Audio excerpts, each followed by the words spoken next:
And that may be also the reason why they're asking some of the involved students to not go to school today. I want to show you the height of some of the grass that we're looking at. At certain points here, this grass is more than 2 feet high. That child is undergoing surgery right now. And just about 20 minutes ago on this side of the hospital, we saw West Palm Beach police arresting a man. One of his biggest suggestions is narrowing the driving lanes on Okeechobee Boulevard near the convention center. So we are going to use our live truck as a prop here, but much of what was focused on in court today was on the engine of John Goodman's Bentley. But all of a sudden, that man started running towards him, shouting profanities and racial slurs. This sand transfer station digs deep underwater in order to move the sand south. They seized more heroin in that time period than in the last 10 years combined, and it's going for as little as $6 a capsule. Many have said the improvements are so badly needed, they don't mind paying a tax to get things fixed up. Some of the properties listed owe as little as $179, but others, like this one on Executive Center Drive, owes the city nearly $20,000. Yeah, we could use a turkey carver. You want to come to the newsroom and carve a turkey for us? What do you think? Anytime. Look at that. We're on the spirit of giving, I guess, today.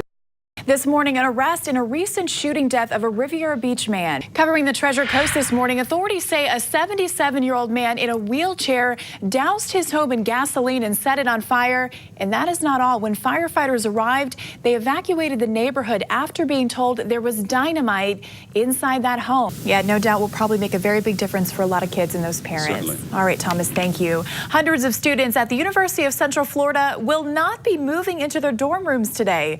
Their new dorm will not be ready in time for the new school year, which starts on Monday. Rick, good morning. You know, researchers are very encouraged by this. For more than a decade, they've been analyzing data with the hopes of unraveling the mysteries of Down syndrome. More than 2,500 people attended the rally at Phipps Park to protest what they say is a lack of cooperation from state officials in the fight against the blue-green algae filled with chemicals and polluting the river and surrounding areas. And you made it back just in time, by the way, with your coffee. I did. 30 seconds to spare. He walked right over to the break room to get a cup. I love the little coffee cafe. Sometimes in life, we make friends in some unexpected places. Isn't that the truth? A 9-year-old boy from Michigan became friends in the middle of a 5K race. He started the race with his mom and his sister, but when he got separated, a Marine came to his rescue.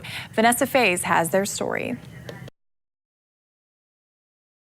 He was my only child, and he was my world. To his mother, Ian Mautner was the perfect son, her prince. Straight A's, well-liked and handsome. Here he is at graduation, voted prettiest eyes at Boca Raton High School, and on a trip to California with his mom. He always wanted to do things with me. All of that just memories now for Linda Mautner. Less than 3 weeks ago, 20-year-old Ian took his own life by jumping off an overpass in Boynton Beach. I can't even tell you as a parent. Linda blames an addiction that started a couple years ago. She says Ian was addicted to the drug Kratom, and that drug drove him to suicide. It's legal and easy to find in stores and at kava bars, sold as powder or in liquid form. He said, "That was it, Mom. That was, I just knew I had arrived at the perfect high." Linda says once he became addicted, his behavior changed. He lost weight and started spending up to $60 a day on it leading up to his death.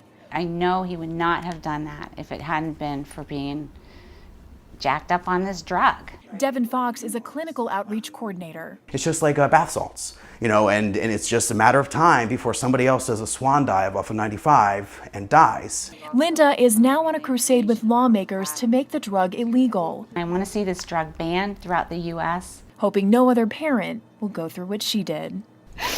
He was just a special guy, and he's so missed.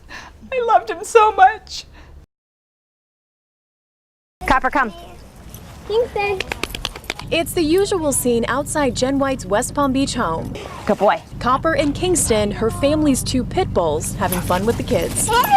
We can run around with them and they just won't sit around. They'll play with us and they never bite or anything. They've had the dogs since they were babies, and White says there's never been a problem. We bring them over to our in-laws' house and they have dogs. All of our brothers and sisters bring out the dogs and they all socialize together. She's heard about the recent attacks in the area and says they represent only a small fraction of what most of the dogs are like.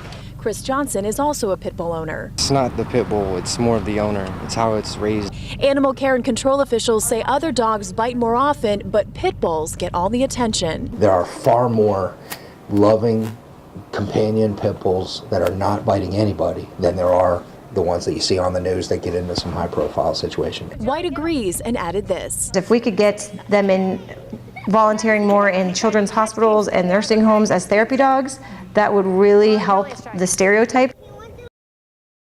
JFK has quite the history here on Palm Beach, and one resident who lives on the island has been collecting items owned by Kennedy and his family for the past 40 years. This is JFK's passport.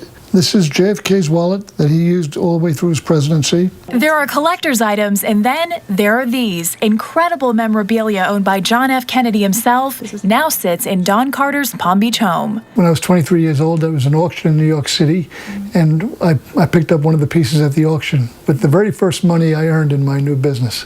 It was $2,000 for one page of Kennedy's scribbles during the Cuban Missile Crisis. Yes, you could read Cuba, Laos, Viet. Carter remembers being in his high school English class when Kennedy was assassinated. Since his presidency, he's been fascinated by JFK. He represented to most of us so much of a better place. He's spent thousands at auctions over the years purchasing Kennedy items and has a lot to show for it, including JFK's personal address book. I'll only open to this page. And another book that Kennedy was going to give to his parents. Please accept it now from me with all my love, Jackie. December 1963, a couple of weeks after the assassination. But for Carter, it's this photo he treasures the most. Love to look at that picture and love to see the determination to overcome difficulties. Lauren Hills, CBS 12 News.